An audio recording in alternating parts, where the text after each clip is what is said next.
बिस्मिल्लाहिर्रहमानिर्रहीम। आज का हमारा लेक्चर 5 है of second year biology chapter 15। हम बात करेंगे आज एक्सक्रीशन। हम पहले पिछले लेक्चर में हमने बात किया था कि हम एक्सक्रीशन इन प्लांट्स के हवाले से, और आज जो हम बात करने जा रहे हैं that is excretion in animals. Animals के अंदर जो वेस्ट मटीरियल है वो ज़्यादा वर्सेटाइल है, ज़्यादा डिफरेंट टाइप्स के हैं और उनको निकालना उतना ही ज़्यादा ज़रूरी है। तो एक्सक्रीशन इन एनिमल्स, जब मैंने आपको कहा था कि जब भी हम एक्सक्रीशन पढ़ने जाएंगे तो हम सबसे पहले देखेंगे कि किस चीज़ की एक्सक्रीशन होनी है, फिर यानी वेस्ट मटीरियल कौन कौन से हैं, फिर वो चीज़ बनी कैसे, यानी उसका सोर्स या उसका ओरिजिन क्या है, और फिर उसको निकालने के लिए क्या तरीक़ेकार इख्तियार किया जाता है। ठीक है, तो हम सबसे पहले बात करेंगे एक्सक्रीशन इन एनिमल्स के हवाले से। और हम शुरू में तो वही पुराने जिसको हम कहेंगे, for example this is the water. So water is the waste material for different plants, for different animals in the hypotonic environment। जब ऐसा फ्रेश वाटर के अंदर कोई चीज़ रह रही है तो उसमें पानी ज़्यादा, जिस तरह हमने पहले बात की भी थी कि फ्रेश वाटर के दरियाओं वगैरह के अंदर जो मछलियाँ रहती हैं उनको पानी की फ्लडिंग एक बड़ा इशू है। ठीक है, तो ये water can be the waste material in different conditions, यानी हाइपोटोनिक इन्वायरमेंट। और इसी तरह salts can be the waste material, जो मैंने मरीन इन्वायरमेंट की बात की थी, salts can be the waste material in hypertonic environment, यानी जब बाहर हाइपरऑस्मोटिक इन्वायरमेंट हो तो तब salts can be the waste material. Body के अंदर सॉल्ट्स थे उनको निकालना बड़ा जरूरी होता है क्योंकि वो बाहर से ज़्यादा अंदर आ रहे होते हैं।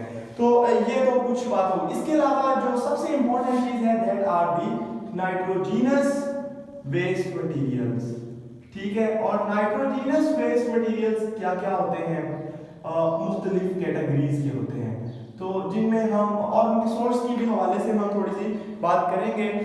सबसे पहले तो फॉर एग्जांपल नाइट्रोजन, ये हमने बात की थी कि जब पहले भी हम बात कर चुके कि जब प्रोटीन्स की ब्रेकडाउन होती है तो उससे पेप्टाइड्स या पॉलीपेप्टाइड्स बनते हैं और फिर उनसे अमाइनो एसिड्स बनते हैं। तो जब अमाइनो एसिड को आपको पता है कि अमाइनो एसिड में एक कार्बन होती है, एक उसमें हाइड्रोजन होती है, एक उसमें आर ग्रुप होता है, एक अमाइनो ग्रुप होता है और एक कार्बोक्सिल ग्रुप होता है। ठीक है जी, और ये जो चीज इसमें अमाइनो ग्रुप इज डिटैच्ड, इसको हम कहते हैं डीअमाइनेशन। डीअमाइनेशन, ठीक है, जब डीअमाइनेशन ऑफ अमाइनो एसिड्स होती है तो अमाइनो ग्रुप उससे रिलीज होता है। ठीक है जी, और ये जो अमाइनो ग्रुप है ये अब दिस कैन, या तो ये किसी दूसरे मॉलिक्यूल को ट्रांसफर कर दिया जाता है, ठीक है, बाय डिफरेंट एंजाइम, जैसे अमाइनो एसिड ट्रांसफरेज होते हैं तो वो इसको ट्रांसफर कर सकते हैं किसी दूसरे, या फिर जो एक्स्ट्रा होते हैं, जो एक्स्ट्रा अमाइनो ग्रुप्स होते हैं, जब हमने ज़्यादा प्रोटीन्स खा लिए तो वो वेस्ट मटीरियल होते हैं। ठीक है, और they will be converted to ammonia. सही है, अच्छा, अब इसके आगे मुख्तलिफ कैटेगरीज हैं। ये अमाइनो ग्रुप या तो यूज हो जाएगा और अगर नहीं यूज होता तो फिर इसकी तीन आगे फेट्स बन सकती हैं। This can be converted into ammonia, this can be converted into urea और this can be converted into uric acid. इस बारे में हम बात करेंगे कि अमोनिया, यूरिया और यूरिक एसिड कब किसमें ये कन्वर्ट होगा। ठीक है ना, तो इसका मतलब ये हुआ कि ये एक नाइट्रोजनस वेस्ट मटीरियल है, ये दूसरा, ये तीसरा। ठीक है, इसके अलावा कुछ और वेस्ट मटीरियल्स भी हैं, मसलन के नाइट्रोजनस, फॉर एग्जांपल क्रिएटिनिन है। ठीक है, इसी तरह क्रिएटिनिन है, इसके अलावा जो मसल क्रिएटिन से बनती है, इसके अलावा बिलिरुबिन है जो हीमोग्लोबिन वगैरह से बनती है।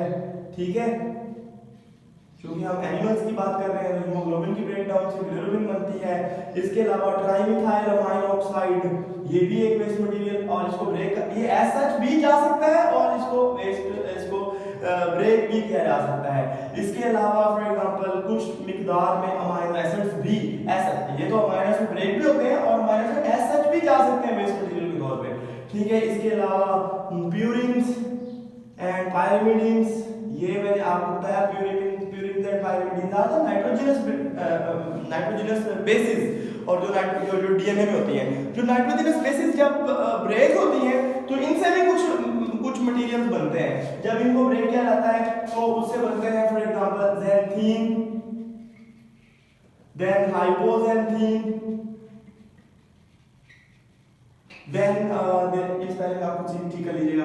Then there is uric acid, सबसे इंपॉर्टेंट, कहते हैं कि इस बंदे उसे ऐसी चीजें नहीं खानी चाहिए जिनमें प्यूरिन और पाइरिमिडीन ज्यादा होती है, मतलब गोभी है, बेसन है, उसे ये चीजें नहीं खानी चाहिए, ठीक है। तो ज़ैंथीन, हाइपोज़ैंथीन एंड यूरिक एसिड और भी मुख्तलिफ एलेंटोइन, ठीक है, तो वो आप लिख लीजिएगा। तो ये है जी वेस्ट मटेरियल्स डिफरेंट तरह के which are produced in the animal body by different mechanisms and by different origin. हमने कुछ बात कर भी ली है कि जो क्रिएटिनिन है ये मसल क्रिएटिन से बनती है, ये साहब बिलिरुबिन जो है ये हीमोग्लोबिन की ब्रेकडाउन से बनती है, इसके अलावा कुछ और चीजें भी बनती हैं।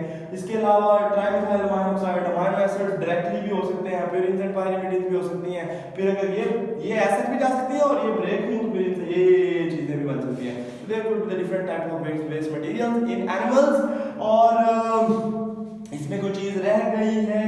नहीं, मेरे ख्याल से नहीं रह गई, ठीक है। तो अब जो ये तो एक बड़ा वेस्ट मटेरियल्स का एक इंट्रोडक्शन सा हो गया। अब बात ये है कि सर एक छोटा सा मैं आपको बताना चाहता हूँ कि कौन सा वेस्ट मटेरियल्स किस इन्वायरमेंट में ज़्यादा होता है। यानी होता ये है कि हर एक एनिमल ने अपनी हैबिटेट के लिहाज से, अपने इन्वायरमेंटल कंडीशन के लिहाज से उसके अंदर वेस्ट मटेरियल्स भी डिफरेंट तरह के होते हैं। फॉर एग्जांपल मैं इसी एग्जांपल देता हूँ कि जो अफोर्ड करेंगे मैं यहाँ समझा ही देता हूँ। दैट इज के फॉर एग्जांपल देखें, जो हाइपोऑस्मोटिक इन्वायरमेंट होता है जहाँ पानी की अवेलेबिलिटी ज्यादा है, आपको पता है कि amino group will be then converted into ammonia, ठीक है। और जो अमोनिया होता है दैट इज द NH3, और ये एक वेस्ट मटेरियल हो सकता है इन सर्टेन कंडीशंस। कौन सी कंडीशंस?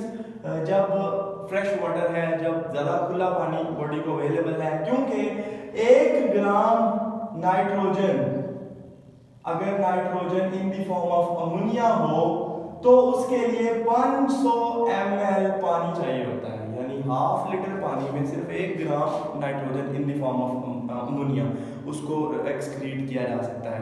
तो ये खुशकी पे इन्वायरमेंट में तो ये चीज़ पॉसिबल नहीं है, तो इसलिए इसको फ्रेश वाटर इन्वायरमेंट में जो मछलियाँ होती है, एक डायग्राम बनी हुई आपके उसके ऊपर, तो उन्होंने इसको वेस्ट मटेरियल अमोनिया को ही बनाया हुआ है।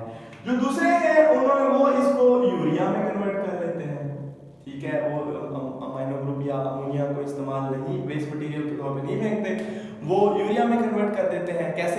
Urea cycle in the liver के अंदर ये होता है, और वो उसके बारे में हम अभी पढ़ भी लेते हैं कि यूरिया में ये कैसे बनता है, इसको मैं डिटेल में जरा साइड में समझा दूंगा। और जो यूरिया है, यूरिया के लिए सिर्फ 50 ml वाटर चाहिए होता है फॉर 1 ग्राम यूरिया नाइट्रोजन, यानी ऐसी नाइट्रोजन जो यूरिया की शक्ल में हो। 1 gram nitrogen in the form of urea को निकालने के लिए 50 ml पानी चाहिए, और 1 gram nitrogen in the form, ये एमसीक्यू याद है, 1 gram nitrogen in the form of ammonia को निकालने के लिए 500 ml वाटर चाहिए। तो जो अफोर्ड करते हैं, जिस तरह ह्यूमन बीइंग है, कुछ के ऑर्गेनिजम्स हैं, मैमल्स हैं, वो ये जो यूरिया है उसको एक्सक्रीटरी प्रोडक्ट के तौर पे यूज कर, यानी उन्होंने मेंटेन किया हुआ है।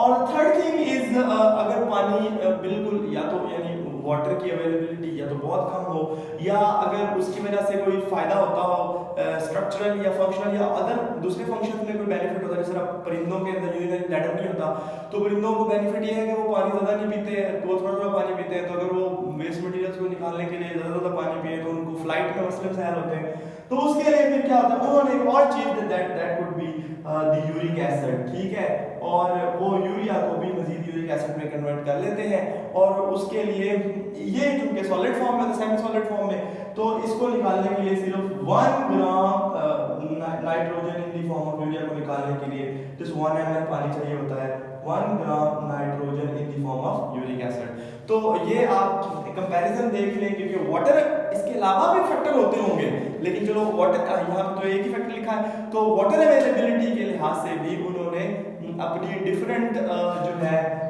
एक्सक्रीटरी प्रोडक्ट बनाए हुए हैं मुख्तलिफ एनिमल्स ने, कि हम amino group that will be converted to ammonia और यूरिया और uric acid depending upon availability of the water. तो जो ऑर्गेनिज्म अमोनिया को ऐसे जिस तरह फ्रेश वाटर की मछलियां हैं, ये एग्जांपल के साथ लिख लीजिएगा, इधर लिखने की जरूरत नहीं है, उनको हम अमोनोटेलिक कहते हैं,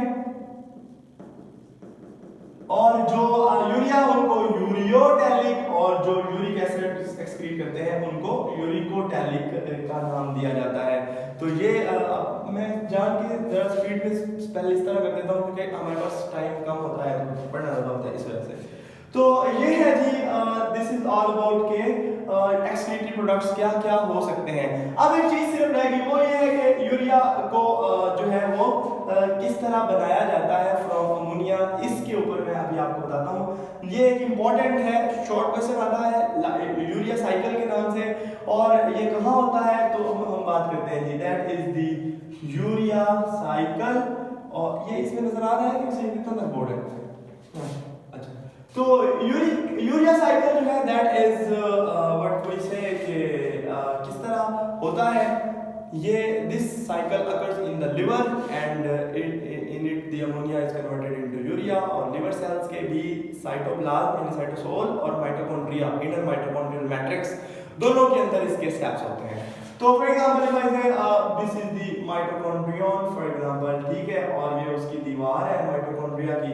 और इसके अलावा सबसे पहले इसमें जो पहला स्टेप है दैट इज ऑर्निथीन, एक कंपाउंड है, ठीक है, और ये ऑर्निथीन कंपाउंड इसकी बेस है जिसके बाद में अमोनिया बनेगी। किताब में सिंपल बात लिखी हुई है दैट इज के ornithine is converted into citrulline. इस पहले शायद डबल एल आई एन नहीं है, ठीक है, और इसमें जो है वो कार्बन डाइऑक्साइड प्लस अमोनिया जो है वो इसमें इस्तेमाल होती है। असल में ये इस तरह का स्टेप है, अमोनिया प्लस बाइकार्बोनेट्स प्लस इसमें एटीपी भी लगती है, तो इस बारे में हम बात करेंगे। उसके अलावा सिट्रोलिन जो है वो फिर कन्वर्ट किस में होता है, दैट इज द आर्जिनिनो सक्सिनेट, ठीक है, और जो आर्जिनिनो सक्सिनेट है वो फिर ब्रेक होता है, उससे बन जाते हैं आर्जिनिन, और आर्जिनिन को एक एंजाइम होता है वो ब्रेक करता है, उससे वापस ऑर्निथीन बन जाती है, और साथ ही ये जो है वो यूरिया बन जाता है, ठीक है जी। ये तो एक जनरल सा साइकिल बताया गया है। मैं इसमें कुछ आपको एडिशनल, यहाँ पे एक एंजाइम है जिसको हम आर्जिनेज, मैं ब्लैक से लिख देता हूँ, जिसको हम आर्जिनेज कहते हैं जो इसको ब्रेक करता है। तो लेकिन मैं कुछ और स्टेप्स इसमें आपको बताना चाहता हूँ, दैट इज व्हाट। अच्छा, इसमें यहाँ पे भी एक था कि एक अमोनिया इसमें और ऐड होता है, तो second nitrogen of the urea भी तैयार हो जाती है, ये वाली जो है, क्योंकि इसमें दो अमाइनो ग्रुप है ना, एक यहाँ से बनेगा यहाँ से। यहाँ पे इसमें जो स्टेप है that is amino group plus bicarbonate plus 2 ATP, ये बनाते हैं एक कंपाउंड। उस कंपाउंड को हम कहते हैं कार्बामाइल फॉस्फेट, ठीक है।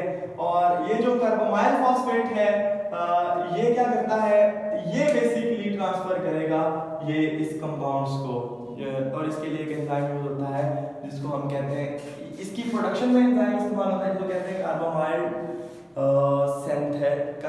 सिंथेज, कार्बामाइल फॉस्फेट सिंथेज, ठीक है।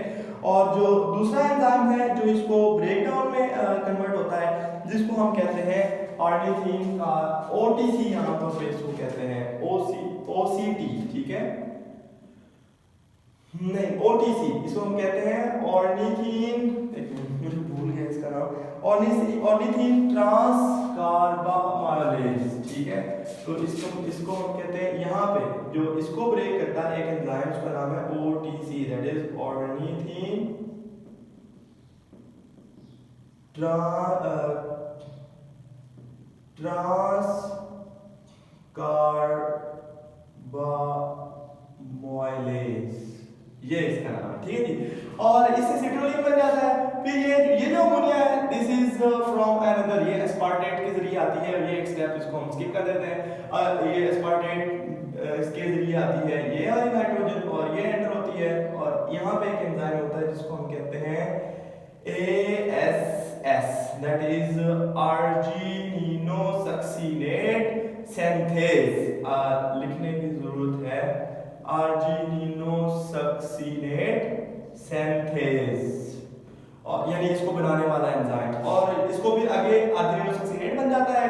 इसको फिर ब्रेक करने वाला एक एंजाइम होता है जिसको हम कहते हैं ASL, आर्जिनिनो सक्सिनेट लाइज, लाइसिस करने वाला, ठीक है। तो अर्जिन तो वो इसको ब्रेक करके फ्यूमारेट निकाल देता है इसके अंदर से, और बाकी अर्जिनिन बनती है, और अर्जिनिन को अर्जिनिन ब्रेक करता है, और ये जो स्टेप है, ये एक एडिशनल मैंने इंफॉर्मेशन दी थी। इसमें जो ये स्टेप है ना ऑर्निथीन से सिट्रुलिन बनने का, और ये सारा ये माइटोकॉन्ड्रिया के अंदर होता है, और बाकी सारा जो है वो माइटोकॉन्ड्रिया के बाहर यानी लिवर सेल्स के उसके अंदर होता है। इसमें कोई और चीज रह गई